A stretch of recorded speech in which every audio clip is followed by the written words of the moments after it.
It's Logan Thompson Law at LoganThompsonLaw.com. Local and state news, Mix 104.1. We're on Talk 101.3 The Buzz. We're also on MixTV.tv. And in just a moment, we're going to be joined by the Speaker of the State House of Representatives, Cameron Sexton. A lot to talk with him about this morning. And we're going to go back now as the Nashville Tennessean reports this morning that Tennessee lawmakers Tuesday ended the special session called by the governor on public safety.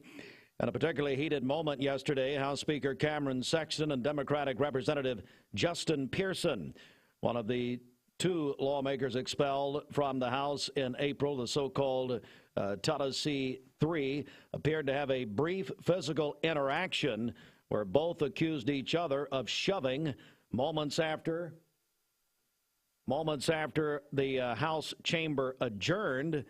And I tell you what, I'm going to interrupt the story as I tell it just to go actually to the man who was there himself. We're now joined by Speaker of the State House of Representatives, Speaker Cameron Sexton. Good morning, Speaker. How are you? I'm doing well. How are you? Well, I'm doing good. I was just in our top story this morning, which is the recap of the special session. But I want to begin. The Associated Press and also the Nashville Tennessean are saying that you, sir, were involved in a heated, I'm going to quote now, a particularly heated moment with Democratic Representative Justin Pearson, who says, this says that you appeared to have a brief physical interaction where both accused each other of shoving moments after the House chamber adjourned. And what's your reaction on all this? Well, when we were finishing session, Representative Pearson and Jones decided to come up beside where I come off the diocese. And then when I came down and was walking out the chamber, they decided to try to circle up on me. And as I was walking, my security was behind me, as you can see from the video, especially from the top angle. Looks like they stumbled, but they put their hand on me, and it pushes me forward. And then there's a camera guy on my left who's wearing a green jacket or shirt that you can see, which then we move to the right to avoid him as the the push comes from the back. And I move to the right, and I keep walking. And if you look in the video, there's no look back to Pearson, who appeared to be on my right. And so we keep walking. And then at that point, when I get around the camera person, Pearson decides to come in from my right side and come up and take his body and try to, or actually did bump into my right side. And then that's when I turned, and then we had some words with one another. Yeah, we're looking at the video right now on MixTV.tv, and I can see there's a man behind you. I guess that's a security person. Is that right? Yes. And so, yeah, there's the right arm. Yep. Okay. And then you'll see the cameraman right there taking pictures wearing green to my left, right in front of me.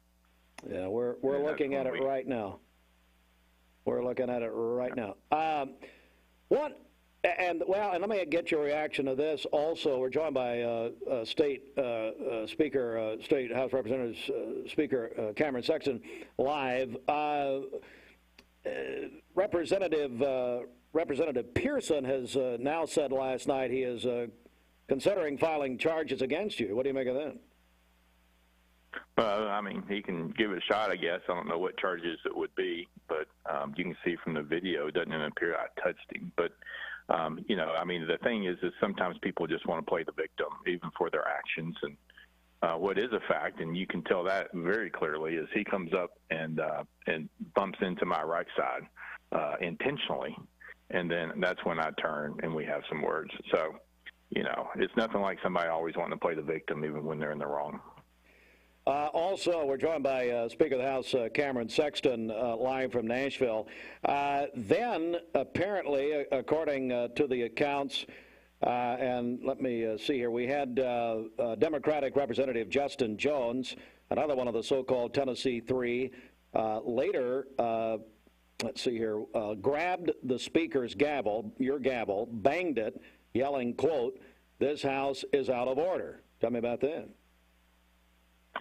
Yeah, so after we signed died and in the little interaction on the floor, everybody was kind of leaving. You still had some Democrat leadership there, which you can see on the floor. And then, as the video says, if you go back and listen to the audio, at least of one of the videos from the media in the balcony, Representative Jones decides to go up to the diocese and grab the gavel from the speaker's area and starts banging it and yelling into the gallery, which, don't take my words, but the person who's filming it says, I believe I've never witnessed this ever happening before in the General Assembly. So once again, it just shows how unhinged he is and they are, and their inability to control their emotions, and their ability that they want to cause chaos and that no rules apply to them. And I think that pretty much shows everything you need to know about that individual right there.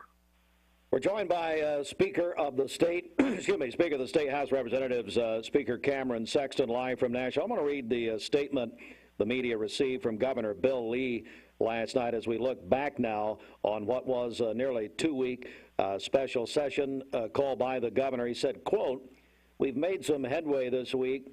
4 of our bills passed significant funding focused on issues that matter to public safety. We've improved the background check system, attacked human trafficking, improved access to safe gun storage, and funded mental health resources across the state. We made progress," end quote. What's your reaction to his statement?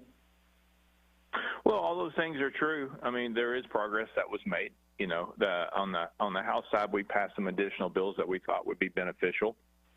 That would need to be taken up in August and not wait till January. We couldn't get to an agreement with the Senate.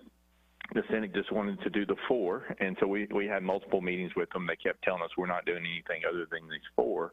I think the House ended up passing an additional 16, 17 bills potentially outside of those 4. And so we couldn't get there. We couldn't get there on the legislation, but, you know, on the House side, we'll take the bills that we passed and we'll put them back in January. We know we're going to pass them on the House. Hopefully the Senate can get them up and running and pass them in January. And so there was improvements in the House. We'd like to have done a little bit more, but we couldn't get all sides to agree.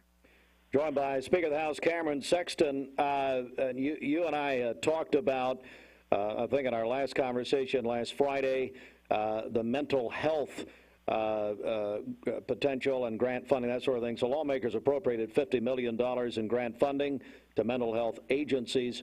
Also $30 million in school safety grants to public and private higher education institutions, $12.1 million, and also recruitment and retention bonuses for mental health professionals. What do you make of that, Mr. Speaker? Yeah, when all of our members were working on the special session and legislation ideas, we met with stakeholders from the mental health facilities. We met with mental health providers. And the one thing that we kept hearing about teen care reimbursement rates and the mental health safety net, which helps pay for uninsured individuals, is they were losing tens of millions of dollars at your facility, and the reimbursement rate was less than for substance abuse. And so, you know, we had a bill that tried to bring in parity. We passed it. We couldn't get it passed in the Senate, but we were able to get with the Senate and approve an appropriation that will help based on last year's numbers and what was spent to help them achieve a little bit higher reimbursement rate, which will help them at least until we get back to where they can maintain what they have and they don't have to choose an option of maybe losing beds or closing the facility altogether. All right, we have a question now from our news director, Emily Beatty. She wanted me to ask you about, I know you had a juvenile court bill, and she's asking about the future of your juvenile court bill. Yeah, we passed it on the House side. That was after the Democrats walked out, and it made session a lot more calm, I'll say that, when they chose to do that. But that bill came through committee. It was passed on the House floor. There's a few no votes from Republicans, but the overwhelming majority, supermajority of the Republicans voted for it. So we're hopeful. We think it will help not solve it, but it will give more tools and resources to the DA and to the judges. And it's a bill that would hold the juveniles accountable. There's 6 things in there. They have to do 3 of the 6, like not commit another crime, not violate probation, get their GED or high school diploma, stay in school, make good grades, find employment. So it's things that would help them turn their life around, that you can hold them accountable, so that if they don't accomplish 3 of those 6, which are not difficult, then they would be held over to adult court. So it kind of gives us the capability of holding juveniles accountable and trying to get their lives turned around. Speaker of the House, Cameron Sexton, anything you want to add here before we go, Mr. Speaker? No, I always appreciate the opportunity to come on with you. All right, sir. Thank you very much for your time this morning. We appreciate it. Yes, sir. Thank you.